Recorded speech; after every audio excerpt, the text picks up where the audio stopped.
This gentleman, Pope John Paul I, was in for only 33 days. The reason for this gentleman coming in for only 33 days is that he was the choice of the communist influence. The church had become fearful that Moscow would dominate the church, that she would take over it. Prelates began to move. They worked with the CIA.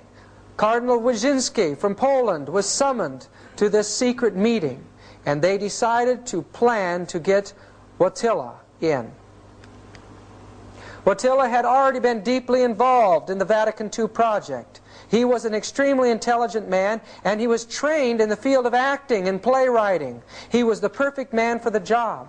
He was a Marxist, but he was an anti-Moscow Marxist, and he would be perfect for developing the new brand of Lenin Christianity that they believed was the new age in this world. John Paul, in the liberal magazines in this country, which we know are controlled by the elements that are involved in world conspiracy, set him up as a superstar. 14,000 journalists were accredited to cover his passage through this country. Millions and millions of dollars have been used to place this man in a campaign as a god among the nations today. And the Protestants, where are they? They're completely paralyzed. Protestants for the Pope. We see that a Protestant Baptist president invited the Pope to do the Mass on the White House lawns. He was invited before the United Nations. Here he is with Kurt Waldheim, the secretary at that time. And there before the United Nations, he revealed his Marxist beliefs.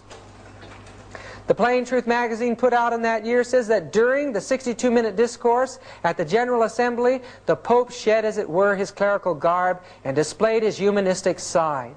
He interposed his carefully chosen words with patently Marxist egalitarian themes. Murray Kempton of the New York Post said, "The Pope aligned himself in spirit with the demands of the developing nations for the restructuring of the world economic order." That's a tremendous statement.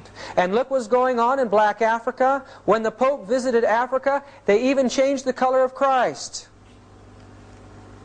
There, when the Pope got back from the meetings there in Africa, he said that Catholicism in Africa